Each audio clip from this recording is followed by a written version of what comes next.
first quarter pa lang, ang dami ng projects. Parang, saka bumibigay kayo ng pera. Ang laki ba talaga ng budget na ibigay sa Hindi, by the grace of God, okay, and siguro na charming ako.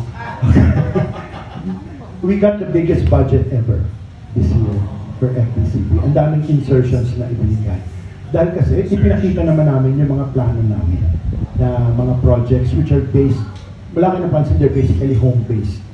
They're really development projects. So, medyo nung di ba pagkatapos ng budget defense namin, nagka-part tweet kami palabas ng Senado. Okay. Dahil ang laki ng ibinigay. At saka ang dami pa nagbibigay ng insertions dahil sa, lalo na dito sa restoration. Okay, so we're very happy. The various activities that we have had and the activities which are forthcoming for the first quarter of this year, 2025. Marami tayong mga pinapursue, marami tayong mga bagay na isinasatuwid at marami rin tayong mga bagay-bagay na ina-advance para sa kagandahan ng Philippine cinema. Later on, we will have a Q&A in which we can share ideas in terms of the assessment of what is to come. So, unahin natin muna yung agenda natin for this afternoon. Ano i-cover natin this afternoon? This afternoon, we're going to cover the FDCP Quarter 1 2025 programs and activities, to be followed by the Film Philippines incentives and that of Create Philippines, and then the International Film Festival and market participation. Then Films for Restoration in 2025. We are really working hard on this to restore as many Filipino films as possible. And this is just the start, as we will discuss later on. And then the Filipino films awarded in the International Film Festivals in 2024. Plus later on, we will have the Q&A from our most beloved members of the press. Okay, umpisahan natin sa FDCP Quarter 2025, Quarter 1 2025 programs and activities. Ang unang-una natin anahin is yung cinematic na authentic, finding your voice in visual storytelling. This is designed for aspiring and practicing cinematographers in our country. We held this in cooperation with Mowel Fund. In Mowel Fund, for a series of so many Thursdays, the very generous Libriones gave a series of workshops for up-and-coming student as well as semi-professional cinematographers. This is again a joint project between Mowel Fund and the FDCP. This is part of our aim to train the technical aspects of filmmaking in our country, which is part and parcel of an even much larger program when we open our gates for international co-productions, thereby creating a body of technically equipped, if not excellent technicians kung papasok dito ang mga foreign co-productions. This is also to enforce the national registry as far as needs and qualifications for cinematographers. So in other words, we are opening this from students to semi-professionals. And we are very happy that a great number of them are not only limited to students here in Metro Manila, but also in the nearby provinces.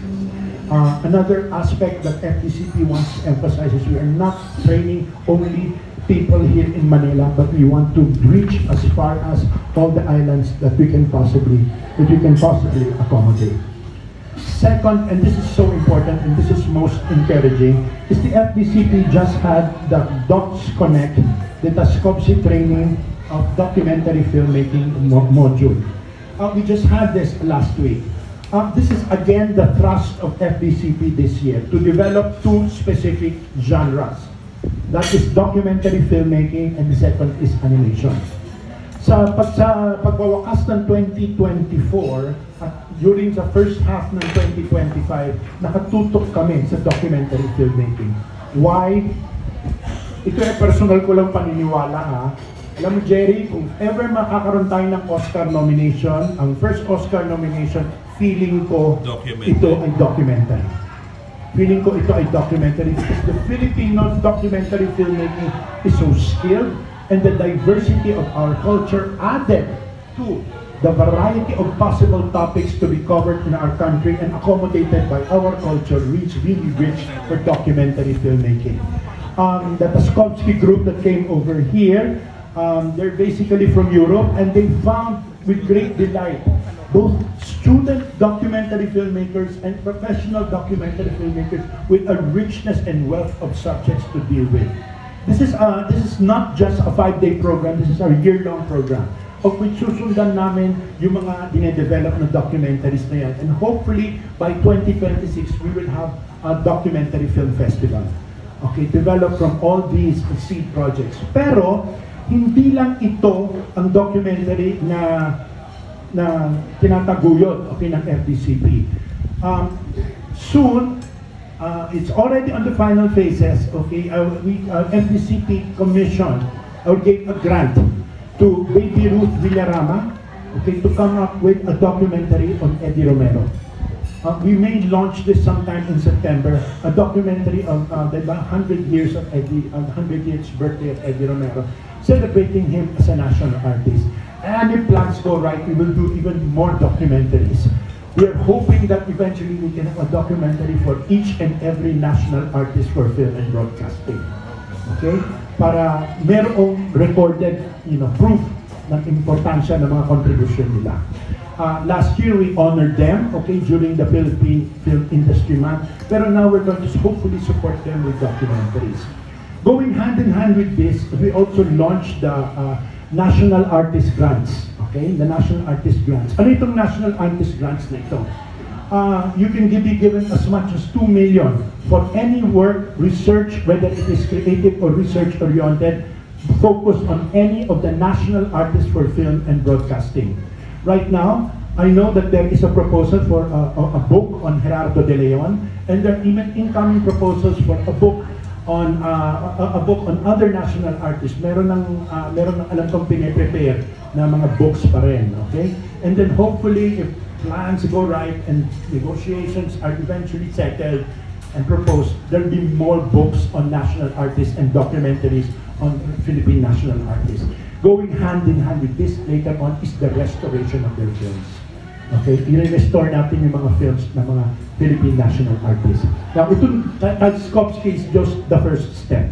Ito lang ang first step to encourage and develop Philippine documentaries. Alright? And then later on naman, animation naman ang babanatan namin. Okay, animation and mixed media, which is live action and animation. Because of the wealth of talent also in animation. Then next, we're going to have the master class of on screenwriting of visual storytelling. Ito yung FDCP with the Eugenio Lopez Jr. High School. For some of you have been around for time, remember that ABS-CBN used to sponsor the school called the Eugenio Lopez Jr. High School. No? Ang mga estudyante dito are dedicated sa photography, sa media. Medyo tumamla yan noong nawala ang franchise ng ABS-CBN. Pero na-realize ko, nung chairman pa ako ng College of St. Benil, na karamihan ng mga scholars ng College of St. Benil galing sa skwelang ito. Tapos nung binisita ko ang skwelang ito, na-discover ko na karamihan ng mga estudyante dito galing talaga sa hirap. Okay, galing dito sa hirap. Paano galing sa hirap? Ito ay mga anak ng mga tindera, anak ng mga bicycle driver. At alam natin na they cannot afford college education. Okay, they cannot afford the cost of college education. So sabi namin, let's come up with an outreach program. Let's start with Eugenio Lopez. Okay, we are already having this script writing workshop with them, no, and visual storytelling, of which Pepe Diokno and Jules Catanyag are going to be the mentors. Okay, and this is dedicated, this is for free for these junior and senior high school students. Kapag successful ito, marami pang mga junior and senior high schools na karamihan ng estudyante, mga mahihirap, mag-free workshop kami. And then we'll come up with a certain module na ito mga bata na alam namin na hindi kayang ma-afford ang college, mabigyan namin ng pagkakataon na magkaroon ng training. Na kahit wala silang college education, may training sila, okay, sa fields, and they can work on movie sets and they can work on movies. And hopefully, malay natin, baka we may get funding for scholarships to be given to these outstanding students in schools of their choices.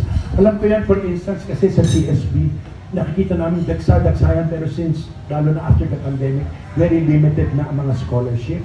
Okay, naging limited na scholarship. At alam namin, makikita ko yung hinanakit ng mga estudyante na gusto nila mag-aral pero hindi nila kaya. So sabi ko, tignan natin kung ano magagawa ng FDCP to extend this kind of knowledge, okay, without having to go through the tuition fee of formal college education.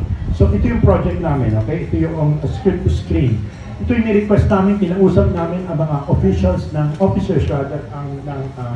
Eugenio Lopez. Tinanong namin, ano ba ang kailangan ng mga estudyante ninyo?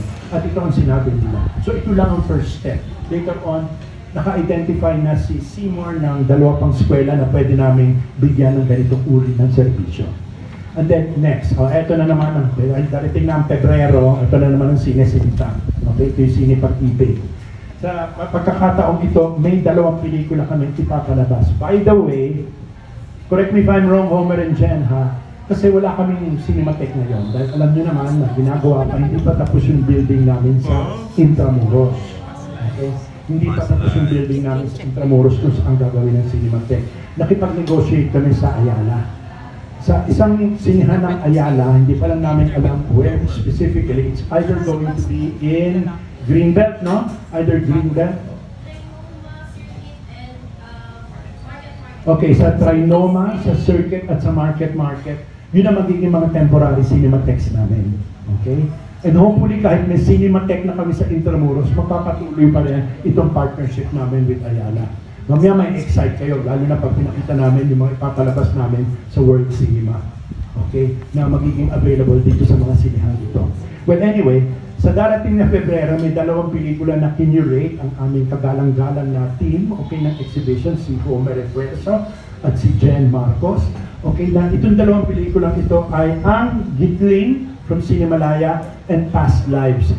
Di ba may similarity ang 2 pelikulang ito? May tangential similarity itong 2 pelikulang ito. And we're going to show them. Magkano ang ticket dito? 200 pesos ang ticket na ito. Okay, for Gitling and Past Lives. These are 2 of the most beautiful films I've seen last year. Okay, and you know, it has that whole element of romance involved. And then, moving on, okay, eto na, yung mga pupuntahan ng mga sinusuportahan naming mga Filipinos who are going to film festivals. These are mostly filmmakers, film producers, and kids. First is the IFFR Pro Rotterdam Film Lab. Okay? Miss Rita, ilan ang pupunta sa Rotterdam? Would you know? For the lab, may 2. So in other words, there will be 2 which are sponsoring for the laboratory of Rotterdam. Okay? And then there are also other venues, mga iba't ibang exhibition ng panahon na yan. And then, ito, of course, is the Berlinale Co-Production Market, the Visitors Program. There are also 2, no? Who are going, we have 3. Sino yung 3, Rika?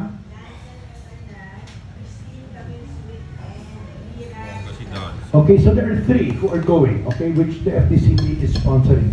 Pupunta rin ang delegation, a skeleton delegation of FDCP sa Berlin. Okay? I guess as you all know, we have reason to celebrate sa Berlin. Kasi nakapasok si Antoinette Hadaone in the Generations program with her work, Sunshine. This is the 2nd major festival that Sunshine was invited.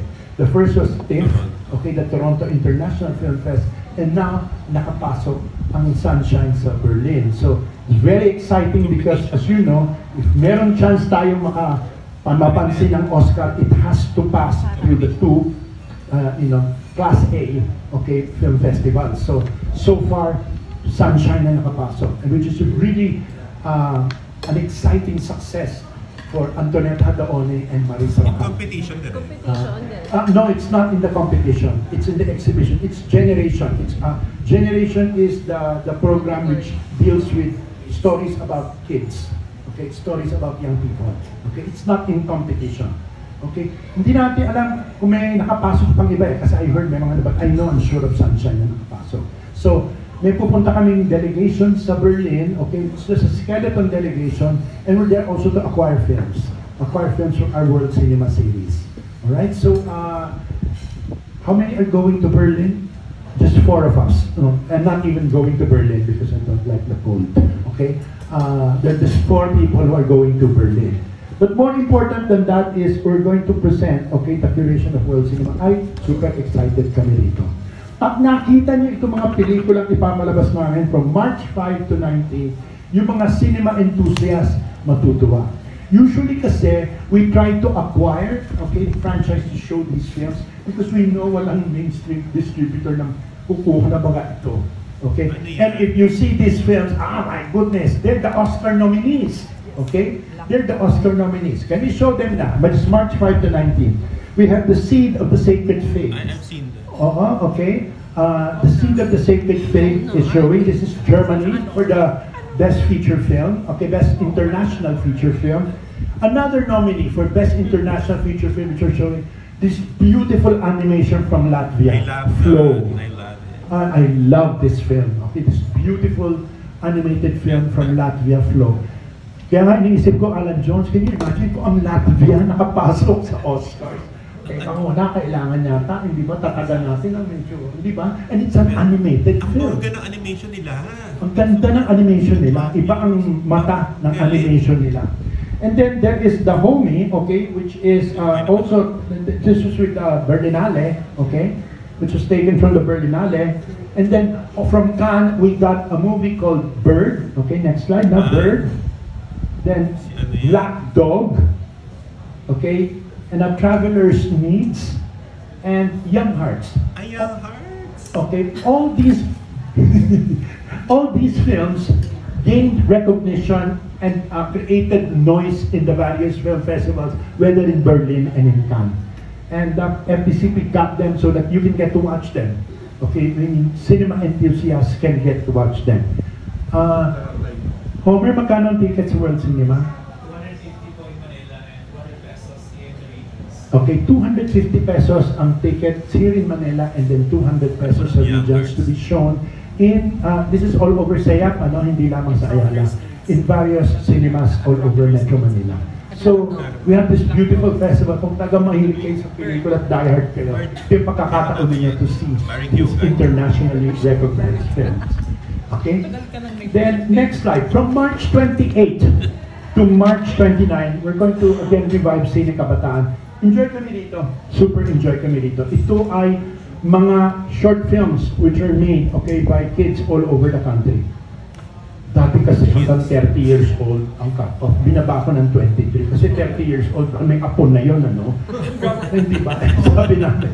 Hindi kasi nabaliw-baliw ako kasi yung ibang sumasali na 30 years old. Yun ang galing na ng sinimula. Paano binagawa itong kumag na to dito? Parang unfair. Okay, so binaba namin hanggang 23 years old. Alam nyo, ang masaya niyan last year, ang best film came from the region, from Nabunturan. Hindi ba? And this gives impetus to our young regional filmmakers to really be excited about making films and creating stories about their regions. Diba? Hindi naman lang Maynila ang Pilipinas. So, ang ganda to encourage them to do that. And this we start with Sine Kabataan, which is going to be on March 28 to March 29. May laboratory din to. May training din na binibigay sa mga finalists ng Sine Kabataan. Then next, meron kaming Animation Festival. Okay?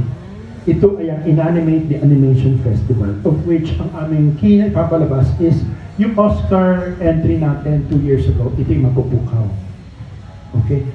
Itong Animation Festival na to is both by professional and student animators. Gusto namin iparamdam sa audience, putya ang kagaling ng Filipino animators. Ang masaklap niyan, Alan Jones, kapag magaling ka, napapirate ka abroad. Napapirate ka abroad. Kasi pag magaling ka, alam ko to dahil sa, nung natuturo nga ako sa CSB, yung pinakamagaling na animator, pag nag-OJT, hindi na nakakapagtapos ng college dahil kinukuha na. So sabi namin, we should really encourage Filipino animators to do films and to create Filipino animation na may laman. And si Carl Papa, ang galing nito ang galing nito na sa push ng animation So, can you imagine if we do, parang flow ng Latvia, di ba? O kaya yung Memoirs of a Snail, okay? Favorite ko. Oo, ang gaganda ng mga animation. Can you imagine ang mga kwentong pwedeng gawin ng Pilipino? So, pupush namin ang Filipino animators.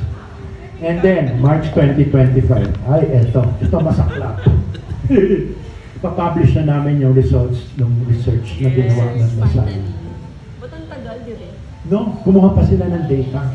Kasi it's, yung DLSU research team, kailangan ipasa muna nila yan doon sa pinaka-authorities ng research sa Lasal if it is suitable enough for publication. Tapos, it's going to be available worldwide yung publication natin. Alam nyo, pag nabasa nyo yung mga resulta ng publication, madidismaya kayo. At alam natin kung gaano kalalim ang problema ng Philippine movies. Okay? And I think, that was very well also attested by the Metro Manila Film Festival. Okay? So, kailangan nating pag-aralan ito. And the best way to solve a problem is to know the problem. And not merely to speculate, but to have scientific data in order to prove the ins and outs of the problem. Ipapublish na namin yan. This is going to be available in limited hard copies, but it will be available online. Okay, we complete with statistics and the likes. Okay, this is going to be in March 2025. Tapos, uusapan natin ang mga Film Philippines incentives and Create Philippines incentives. Okay, can we have the first slide? Ito yung mga incentives na ibibigay namin sa mga iba't ibang producers, both locally and abroad. Okay? Yung Film Philippines incentives, meron tayong film location incentive, yung FLIP. Alam namin lahat, alam na ito ng mga iba't ibang producers. Kapag nag-shoot ka rito at nag-apply ka dito at na-aprobahan yung project mo, may 20% rebate sa ginesta mo sa mga locations. Okay? 20%. Ano ang cap nito? 25 million. 25, okay? Alright.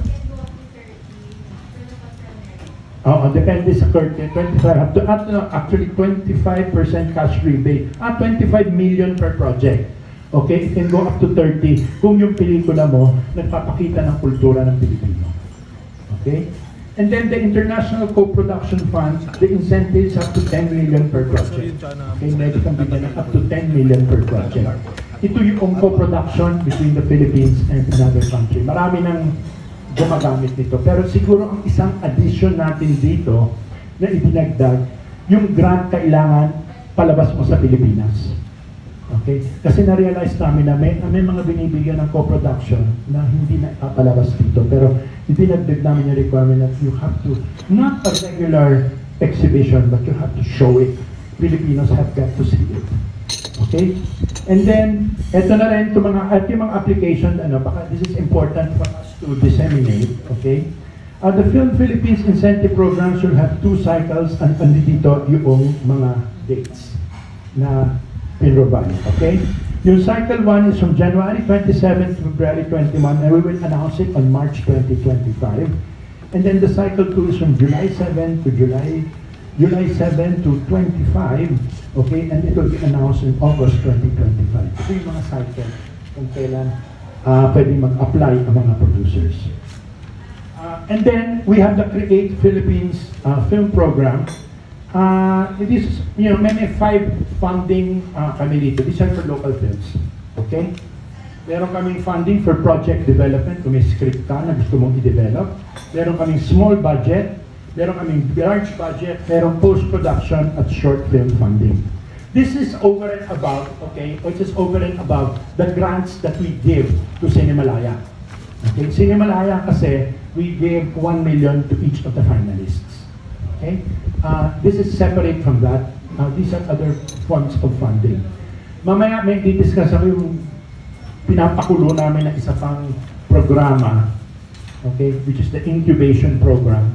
Ano yung incubation program? We're encouraging scriptwriters to give original ideas, and then we will develop, okay? We will select some, and we will have developed them, then we will pitch it to producers. Tapos kung may pera pa kaming mahingi sa iba't ibang mga senador ng ating bansa, ima-match fund natin. Kung kunyari, yung isang producer, kunyari ang Regal will invest 10 million, we're gonna match it with another 10 million. Okay, based on a screen. Pero ang basic qualification dyan, it must be Filipino in theme, but of global quality. Okay? Ang mga peg namin dyan is how to make millions before grandma dies. Mga ganun tipo na, or even past lives, na still culturally rich but has international appeal.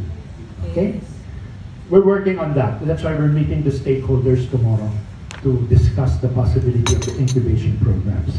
And then, Ito yung iba't ibang pupuntahan namin International Film Festival and market participation. Unfortunately, I can announce it now that we can no longer join the postponed MIFF. The MIFF will be held sometime March, but then it is too close to the Hong Kong Film Mart. And yung gastos, yung limited na gastos. So unfortunately, we could not make it. Alam nyo, sayang, dapat ngayon ang alis natin, ano? Dapat ngayon ang alis namin kung di nagkasunog sa LA. Napag-agree na namin sumama si Paolo Villaluna na President, Director General ng FAP, pati si Dingdong Dantes kasama. Sa aktor kasi may mga meeting na kami dapat with the Screen Actors Guild, with the Producers Guild, with PhilAmerica. Wala, nagkasunog.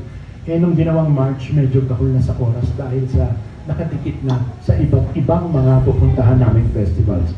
Ito yung mga international film market namin pupuntahan. Okay? Pupunta kami sa Claremont Ferrano International Short Film Festival. Oh, by the way, isa pa rin yung i-develop namin, short filmmaking. Na ba kayo napansin, ano? In the TikTok, Facebook Reel generation, short film contents are the way to go. Pero yun nun, hindi lang nare-realize ang tao, mas mahirap gumawa ng short content. Because you have to create an entire effective story with limited time. So we want to learn more about the short film and then the possibilities of we can bring our best short films. We're going on to Berlinale, as we suggested earlier, and our big event is the Hong Kong Film Mart. This is kasi one of the major Asian markets. Dito, marami-rami kaming pupunta. That's why we're putting up a booth for Philippine producers who cannot afford to put up a booth. Viva lang yata ang may sariling booth among producers. No? So we're putting up a booth for others to be able to use the Philippine booth if they want to sell or buy films. Okay? And then, eto, I'm very excited about this, yung mga films for restoration namin. By the way, before I go into that, unahan ko na, binigyan kami ng gobyerno ng pera to buy a restoration machine. Okay? So we can restore our films here in our country. Pagkabili nun, ang next step is to train Filipinos how to restore films. Baka magpapasok kami ng mga French guys, French specialists to come over to teach Filipinos how to restore films. Pag nandito na yung restoration machine, ang dami natin ma-restore. Kasi we're saving money kaysa magpadala natin abroad. At saka, ako bilang isang biktima na I realized that 60% of my films are lost. Okay? Sabi namin ginawa, 60% are irretrievable. And let's not continue that problem in the generations to come. Let's save what we can save right now. For instance, I already got the assurance of Regal na lahat ng Ismael Bernal, lahat ng mga Lino Broca ng Regal and other selected, ipaparestore namin. Okay? So that can be readily available with walang halos cost sa producer. Pero sa ngayon, ito, next slide, ito yung mga aming i-restore na pelikula na naka-line up. Una yung In Death Was a Stranger by Bert Avellana. Remember the most important Visayan film of that time, of Gloria Sevilla, Balisa Kinabuhi? I mean, we cannot lose this film because this is a landmark of Cebuano filmmaking. So, Balisa Kinabuhi, we are restoring. And then, finally, ma-restore na ang Sister Stella. Okay? And hopefully, pag na-restore ang Sister Stella L, there is a major festival which is interested in showing it. Okay? Baka rin yung isang Lino Broca, yung Ora Pro Nobis, ma-invite din sa isang major festival. Okay, so exciting yan. Okay, so isa naming trust ngayon yan, pinaglalaban namin ng more film restoration. At ang maganda naman, our government believes in the importance of restoring. Like nung nakakausap kami, nagulat nung sinabi namin na Diyos ko, halos walang natitira sa pre-war films natin. Natira poster. Di ba? Up to now, wala ni isang kopya ng Dalagang Bukid ni Nepomuceno. And that's really, really sad. Oo. Then, eto yung mga nanalo ng Filipino films awarded the international festivals in 2024. We just go through them because these have been helped by the FDCP. There is Hito of Stephen Lopez, which is an animated film. Coolie Never Cries, okay, which was in Berlinale. Cross My Heart and Hope to Die of Sam Manaksa, which is also at the Regard Saguni International Film Festival. The much regarded Gospel of the Beast by Sharon Dayo, which won the best film at the Bali International Film Festival and the Golden Star Award at the Ho Chi Minh International Film Festival. All the Way Since Space, okay, by Chris Bringas, which won the Golden Reel at the VC Film Festival. And then Huling Palabas, okay, Huling Palabas, which was a Cinemalaya entry of Ryan Machado, which also went around in the various film festivals. And there's more. There's Tale of the Land, okay, Viet and Nam, which is a co-production of the Philippines with Vietnam. Vox Humana by Don Josephus, okay, and Rafael Ebihan. And then Blue Room ni Maandang Nasa. Ito yung ganyang karami ang mga pelikula, ganyan karami ang mga pelikulang Pilipino na napaparangalan abroad na hindi masyado nabibigyan ng pansin sa ating bayan. At ang masaklap na niyan, ilan dyan ang napanood ng mga Pilipino. So we want to make this accessible to the Filipino audience. So, ito yung aming mga pinaplanong aktibidades sa mga darating na panahon. Hopefully, by July of next year, makakalipat na kami sa bago naming offices. Hindi namin actually offices yun. It's actually the Philippine Film Archive Vault. Okay? It's a 3-story vault where ando doon lahat ng mga old films. Okay? Ando doon din yung bagong Cinematheque. Parang squatter lang kami doon sa Intramuros. Okay? And we're gonna have a very big opening celebrating that. Right beside it is, ano yung pangalan ng park? Oh, yung Baluarte de San Diego. Okay, doon kami makakaroon ng open air screenings. Okay, sa park right beside it. That is to encourage people. By the way, isa namin pinaplano yan. Kung ang tao ayaw pumunta sa sinihan, ang sinihan ang pupunta sa tao. We work out kami sa LG. Yung mga ginagawa dati, yung mga sa mga park na meron may mga napapalabas ka, gagawin namin yun to bring back the experience of watching films as a community. Okay, because hopefully that will bring people to see the value of films.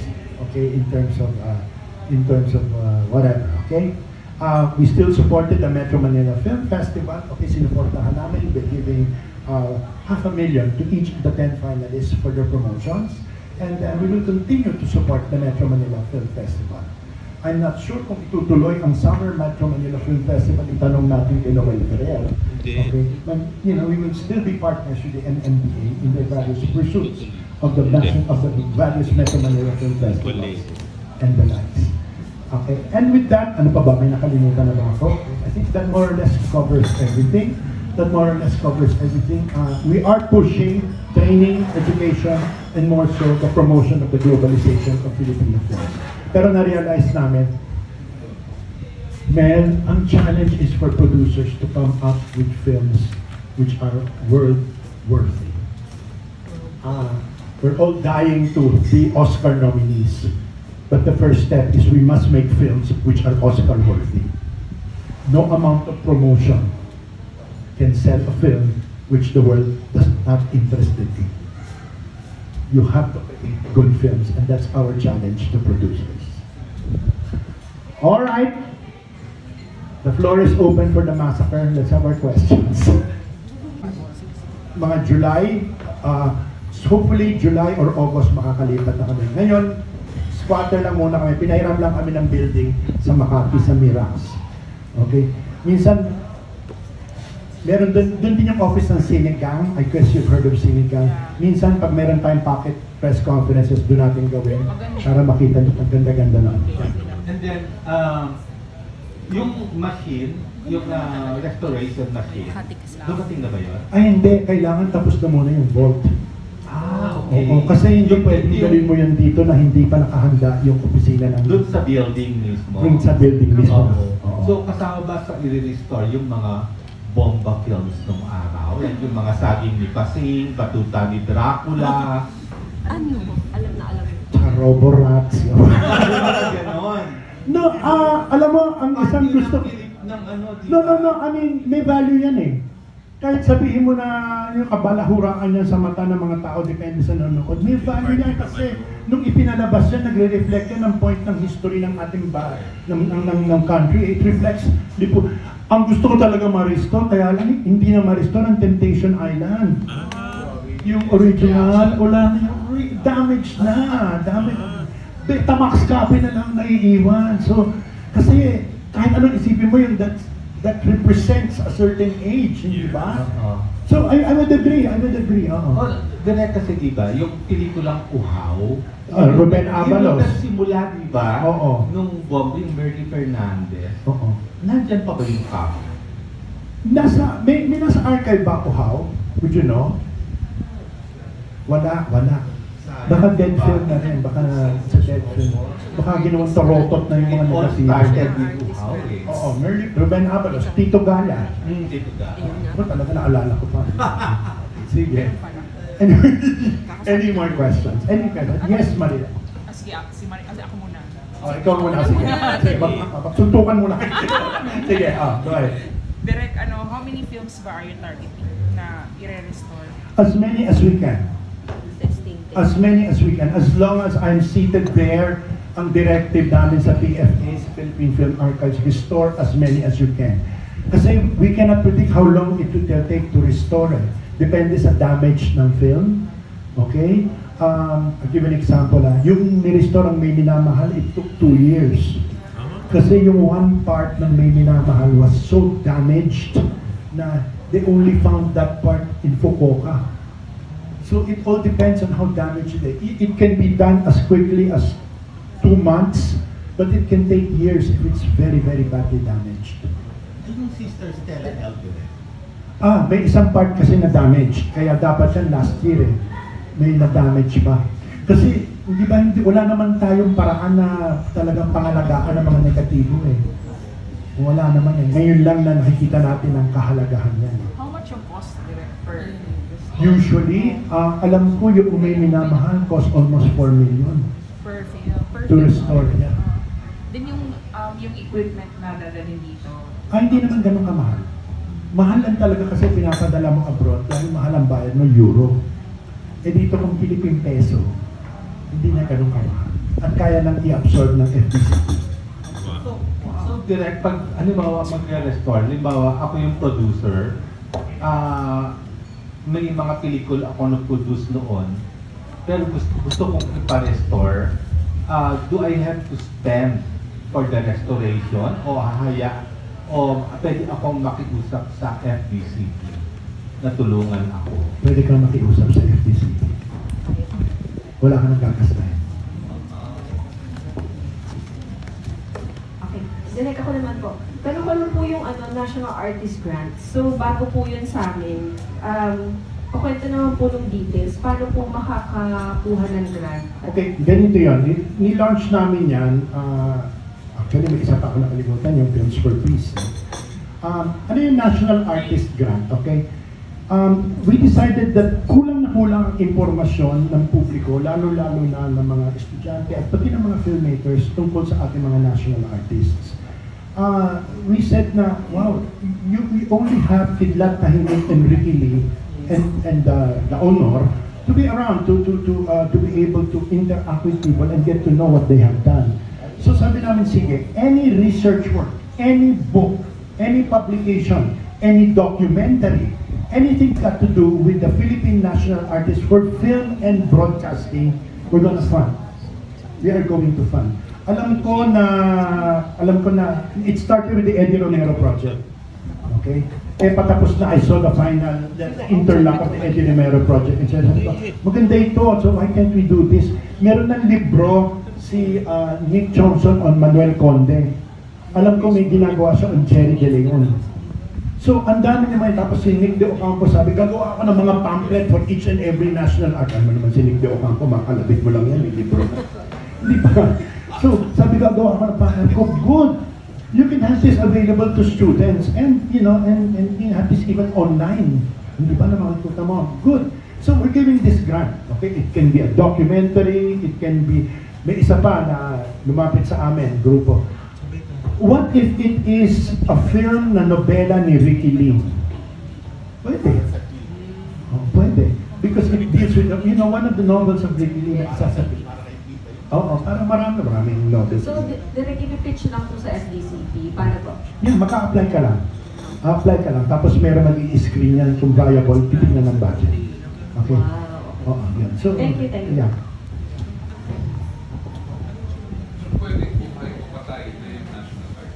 Oo, pwede pa rin kay Kidlat, pwede kay Ricky at pwede kay Nora Auno. Okay, pwede. At saka malay natin, may pitching na naman kung sino yung mga susunod na national artist, hindi ba? Meron na mga kinakampanya mga susunod na national artist eh.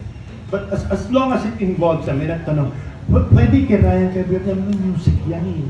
Okay? Pwedeng pelikula ni Ricky Lee na may Ryan Cayabyab, okay, po pwede yan na ganun. Yeah. First quarter pa lang, ang dami ng projects. Parang, saka bumibigay kayo ng pera. Sa baba. Ang laki ba talaga ng budget na naibigay sa atin? Hindi, by the grace of God, okay, and siguro na charming ako. We got the biggest budget ever this year for FDCP. Ang daming insertions na ibigay.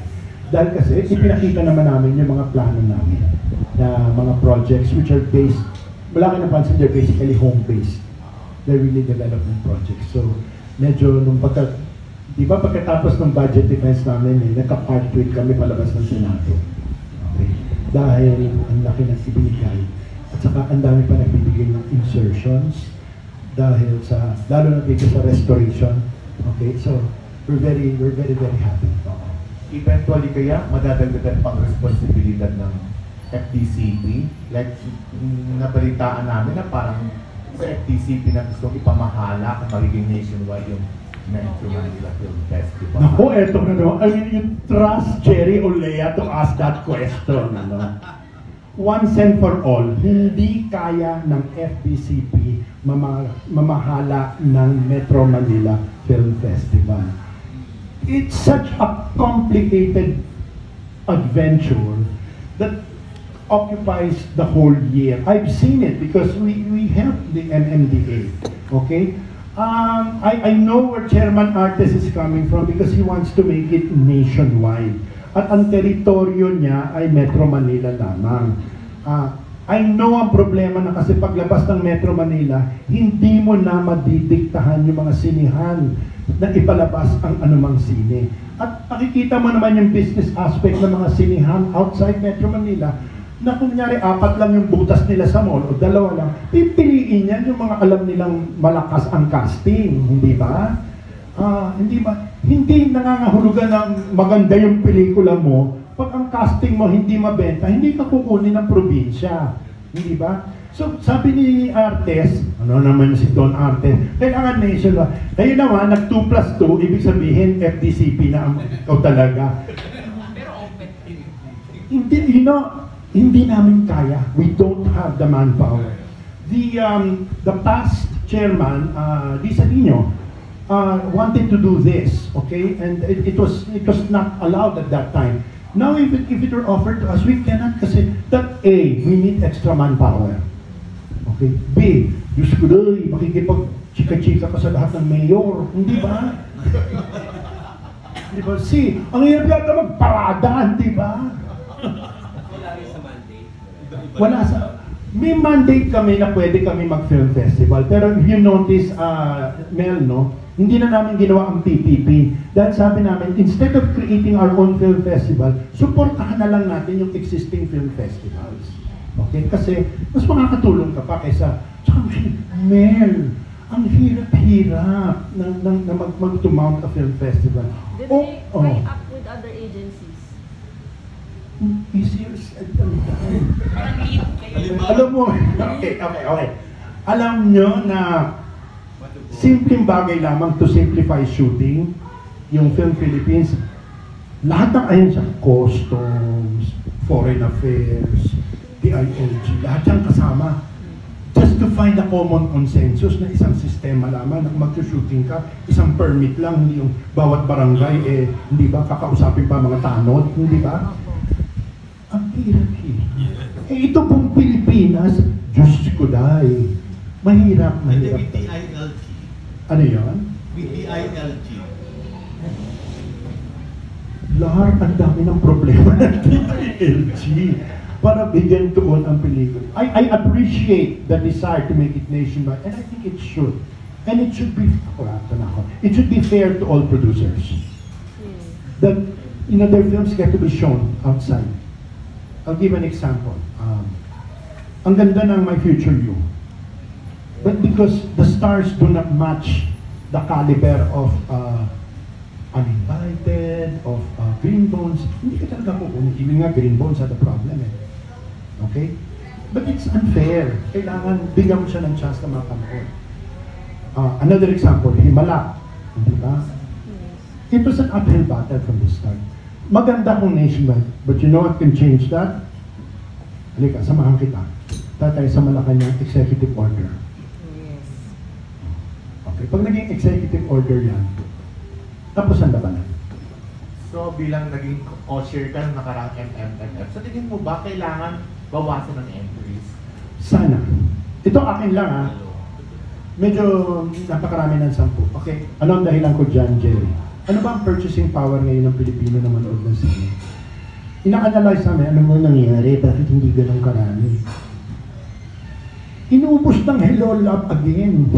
Ano Hollywood tentpole films? Oo, tapos sunod-sunod pa, Wicked, ano yung Moana, so like Moana, ano pa yung Mufasa. Okay. So, Mustasa. Naubos ang pera mo, limited, kaya medyo marami ang 10. Sana maibalik sa 8 o kahit na 6. Oo. Kasi nga direct, watching movies has become a luxury. It is. Hindi katulad nung araw na talaga, libangan ng panonood ng sine. Wala na patunayan na ng research ng Lasal eh. Wala nang DNE audience na nanonood. Kasi naman kung 600 pesos ang minimum wage mo, gagasta ka ba ng 400 para manood ng sine? Mabuti kung yun lang ang gagastahin mo, kakain pa kayo, magta-transport pa kayo. At hindi naman ikaw lang ang manonood. Exactly. Tsaka isa pang nawala, which the SEA admitted nawala ang return business. Yung, di ba, gusto mong pelikula nun, 3 beses mong papanoorin. Ngayon hindi, papanoorin mo minsan, iintayin mo sa Netflix. Di ba, iintayin mo. So, yan, Esther. Can you share some findings dun sa thesis na ginawa natin? It is, ang pinapanood pa rin, hindi content, kundi artista. Artista pa rin ang principal na batayan. Ikalawa, nawala na ang DNE audiences. Tapos, ikatlo, may mga preferences sila na papanoorin. Unfortunately, romance is no longer something that you watch in a cinema. Oo. In other words, ang mga priority nila yung mga ano. Tapos, mga masaklap, 76% of the audience prefer foreign films. That's really sad. Now, you ask yourself, what happened? Why 76%? Remember, ang audience mo ngayon is ABC, not even A, B, and C. Okay? Ang taas ng standard nila. Another thing nag-affecto, alam mo, MJ, kung ano naka-affecto? Yung pandemya. Nasanay na manood ka na lang sa bahay. At saka, kakapanood mo ng mga Korean drama, tumakas ang antas mo ng production. Okay? Kaya kung putsi-putsi yung production mo, hindi ba? Hindi ka mapanoorin. Sabihin, sulit ba ito ng 400 ko? Hindi ba? So tumakas ang antas. It's both bad and good. It's bad because na-limit ang nanonood, but it's good because tumakas ang standard ng manonood. Okay? At alam mo, isa pang masaklap na sabi nila, ulit ng ulit na lang ang mga kwento. Gusto nila ng mga bagong kwento. Ayaw nila ng yun ang ginalaman. Sabi ngayon nila, bakit naman yung Hello Love Again? Wow, that was the perfect storm. Hello Love Again was the perfect storm. Imagine the Prince of Kingdom A with the Princess of Kingdom B appearing in the movie which is a franchise, a sequel to a successful franchise talking about OFWs. Ay po dyan, huli mo. At saka ang maganda na patunayan yan, na number 8 sa Amerika. Marinel, ganun pala karami ang Pilipino sa Amerika. Hindi ba kaya mag number 8 sa box office? Untapped. ang Filipino diaspora as an audience. So pwede ka magpalabas ng Filipino film na syempre ngayon mga Pilipino pa nanonood, pero kung magandang-maganda, mahahawak international audience ang ginawa mo. Who would have expected Grandma? Hindi ko mukhang episode yan na maalaala mo kaya, hindi ba? Pero ang ganda dahil it is authentically Thai but it resonates with our Asian sentiment. So, challenge yan. Yeah. Challenge. Siguro aside din sa streaming platforms, Yeah. yung paglaki na rin po ng Smart TV, ganda na rin po ng features ng Totoo. Smart TV. Yung teknolohiya. Nakakatakot ang technology, hindi ba? It overruns us eh. We cannot keep up, okay, with the demands of technology. That's true. That's very true. Yes, Iho. Sir, balikan ko lang po yung mga banggit na projects nyo. We are like projecting the Philippines as a premier filmmaking destination for international productions. You mentioned 30% cash rebate. Is this new or is it adjusted? And how it is important that we do this? Because, you know, it will steer economy, create job opportunities. Secondary ko lang sinabi niyo, sir, na pwedeng kumuha ng pool from skilled filmmakers that we have this project na students, semi-professionals. Yeah, let me answer you in 3 points. Let's split around. No? We're trying to be competitive, but I'll be honest with you, wala tayong laban sa ibang bansa na mas mayaman sa atin. They give better incentives because they are richer. Okay? But number 2, alam ang advantage natin, ang gagaling ng mga technicians natin, we have the best, one of the best skilled technicians and film technicians in the country. Not only film artists, but film technicians. And number 3, we're an English-speaking country. Any country can come over and there will be no communication problem. So, I think the government is slowly realizing the importance of filmmaking. Pag may isang production na pumunta rito, how many ancillary businesses make money out of that? And I'm not only talking about the production houses and the likes, transportation, catering, you know, when you go to a town, the accommodations and all that, ang daming apektado. Now, if we are able to encourage them and make us into a film hub, okay lang yan. Ang daming makikinabang. Remember when a TV network closed down? It was not only the network that was affected. The ancillary businesses around were also affected. So if you make a specific media industry flourish, ang daming affected businesses then. And it can certainly bolster the economy. And I think that's very, very vital. Now, anong ating problema? Ang yayaman ng ating mga kapitbahay. At talagang brasuhan. And I'm not kidding. Pagdating mo sa film market, brasuhan. Okay? I'll give an example. Ginamit lang isang example. May isang production dito, French production, dito. Yung producer na, meron ng co-producer, may Filipino ng co-producer, okay? Nagpipreproud na po siya, nasulot. Nasulot pa kasi mas maganda yung offer ng kabilang bahay, ang kapitbahay natin. So kailangan lakasan natin ang loob natin at pagandahin natin ang what we have to offer. Okay? Not yung, kasi pag pera usapan, hindi man, pera usapan, at least malinaw pera yun. Pero yung kailangan gandahan pa natin. Kaya nga we are trying to facilitate yung one-stop shop na isa lang ang permit na ang dali magkapag-shooting. Di ba? Nung nag-meeting kami, I gave an example, kunwari, dati pag nagsushooting ako, pag nagsushooting ka sa Tomas Morato area, di ba? Tumawid ka ng Tomas Morato, ibang barangay na yun, ibang bayaran na yun. Di ba? Remember MJ, Sacred Heart, at saka Laging Handa? Tumawid ka lang ng Laging Handa. Okay, square man, ba namin naman babayaran? So, we settle everything. Gusto namin isang bayaran naman na wala kang komplikasyon. Walang komplikasyon. Saka, isa pa yung seguridad daw. How secure is the Philippines? Siguro, hindi naman tayo wala namang nakikignapan dito. So, we have to assure them. Yeah. Sir, yung nabanggit niyo po na yung ganun ba yung kasama sa offer natin or pwede ma-assure when it comes to international production, hindi isa na lang yung permit because Philippines... We are working on that. We're desperately working on that. We're trying to come up with MOAs with the various agencies so that preparation pa lamang customs, pagpasok ng equipment, security, pagpunta sa mga location, accommodations, alam na lahat. At saka we're vetting kung sino yung mga production houses na mapapagkatiwalaan, di ba? Nire-recommenda na namin sa National Registry. Ako sa aking presidente. Hanggang 2020, actually hanggang July lang ako. Dahil tinatapos ko lang ang term year. So hindi ko alam kung i-renew ako. Every 3 years yan. Every 3 years. Every 3 years. Every 3 years. So, 30 years, so occupied 1.5 years. So, I have 1.5 years. So, by July, end of term ko. No? Kung i-renew ako, hanggang 2028 ako. Tsaka, Jerry, isa lang sasabihin ko, gusto ko nang gumawa uli ng pelikula. At habang nandito ako, hirap na hirap ako makagawa ng pelikula. So, yun. At kailangan ko ng love life. Yun ang mas So direct, you'll be in your hands are full. First quarter pa lang ng year. Because of, ang grabe, ang dami-daming kailangan gawin. Yeah. FDC. Yeah, that's true.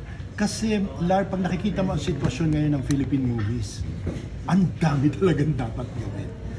At this point, it is survival. At this point, it is survival. Although we are doing cartwheels of great joy because of the success of Hello Love Again, and the success of Vice Ganda's Red Winner, and then Green Bones, di ba? We can't just have 3 successful movies a year. That does not make an industry. And ang wish ko lang is that we think in a much larger sense. We globalize. That we stop thinking that the Philippines is the only market, but we are capable of doing films of international caliber, which I think we can, because that's the only way for us to survive. At sabi mo nga kanina, parang ang napo-foresee mo is ang laki ng potential ng documentary and animation. Yeah, documentary for sa Oscars. Kasi ang gagaling ng Pinoy eh. Pero kasi nakatutok lang tayo sa isang pananaw, kailangan lawakan natin ng pananaw at bigyan natin ng opportunities, lalo na yung mga young filmmakers, to see that there are other options along the way. So will you be open to like doing a parang workshop for aspiring documentary? Oh yeah, we just did one, itong Taskovsky, tinapos namin. And then gagawa pa kami ng workshop naman sa animation. We'll have a lot of festivals, okay, a lot of showings. So, dapat tuloy-tuloy. At pag nag-workshop, are you going to invite yung mga popular documentaries? Ay, oo. We hope to show, okay? I was talking to Cara Magsano, okay, and then we're setting a meeting, okay, with Cara and then Monster Jimenez. We want to sit down so that we can have more possibility. Uy, kayo sa News and Current Affairs, ang daming documentarians ninyo. An example, sa GMA, si Sunshine. Documentarian niya, naggumawa ng feature film, hindi ba? So, makikita natin yung possibility sa ganyan. Ayun. And aside from that, Direk, ang dami mong may may sinisinta. Ayun. And ang daming excited. I mean, we hope so. At saka, excited kami doon sa World Cinema kasi ito yung mga pelikula na hindi otherwise mapapanood ng mga katulad ni Alan Jones na interesado sa pelikula. Kasi alam mo na, hindi mo mapapanood yan dito eh. Pero that's why we go abroad and we get licenses to show it here for 1 or 2 years. Tapos eventually, ilalagay namin sa OneFlix yan. Oo. So, hindi ba mahirap na mahirap itong trabahong to. Alam mo, hanggang ngayon hindi ko pa napapatawad si Tirso Cruz III at napasubo niya ako rito. Sabi niya, 1 year and a half. Okay, sabi ko 1 year and tingnan natin, sabi ko. Pero mahirap siya. Tsaka, tignan mo, nakapolo barong ako. na pink. Na pink. mahirap na trabaho. Pero, wala eh. I mean, it's not that there is no other option, but then I'm having fun because at my age, I'm still learning. If there is any good benefit that this has brought my life, ang dami ko natututunan sa edad kong ito. At saka, naman, Direk, at least, passion mo naman, yung pinagkakabalahan. Oo. Passion ko talaga. 2 points. Passion ko ang film and passion ko education. So, napagsama ko yung dalawa. Oo. At very good news yung restoration machine. Ay, oo. na ibinigay sa FDCP ng ng gobyerno. Yeah. Oo. Kasi ipinarating namin na wala na yung mga dating pelikula, gone. A lot was also lost, remember? Like sa Regal, nung nagkasunog. Hindi ba na binomba? Mga shake, rattle, and roll nila. Ano? Mga shake, rattle, and roll. Binomba kasi ng tubig. Yung wala eh. Tsaka wala namang ano kasi, archiving was never a priority. Nung It was never a thing. Yeah, it's never a thing. Dati noon sa gumawa ng archive sa sa Manila Film Center, puta. Tabi ng dagat yun, sa yung salt. Yeah. Imitation Island po sa Regal. Si Ding Dong at si Direk Paulo hindi na rin pupunta. Hindi na. Dapat sabay kaming tatlo, may mga appointment kami bago mag-festival. Sa MIFF. Dapat ngayon ang alis namin. Tapos may mga appointment kami sa Screen Actors Guild, sa AMPA, sa Academy of Motion Picture Arts, mga ang dami pero na-cancel. Kasi Na last year, wala naman kayo masyadong ginawa nung last year, di ba?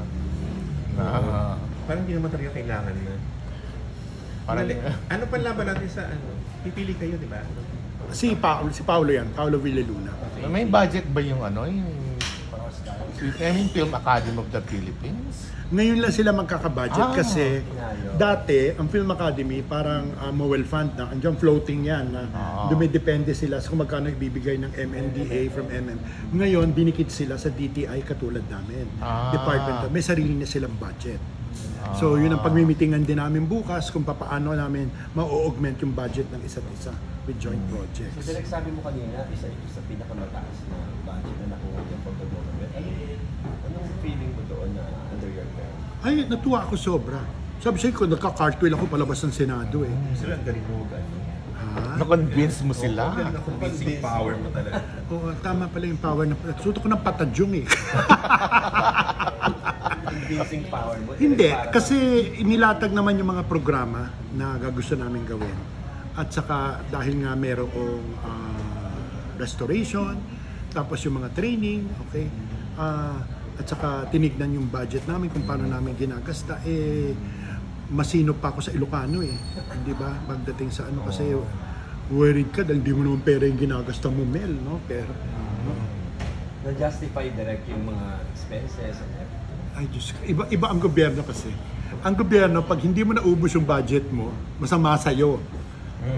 Dahil pupunta ulit sa kaya lang ubusin mo yan. Depende kung paano mo uubusin, di ba? Bilang mga learning. Oo. Pero masayang mahirap. Siguro ang meron dyan na akong konting regret, yung hindi ako makagawa ng pelikula. Hinihintay ka na rin namin sa BMX. Kung kailan ka gagawa. Baka may bago kang ma-discover. Off the record. Ayoko na.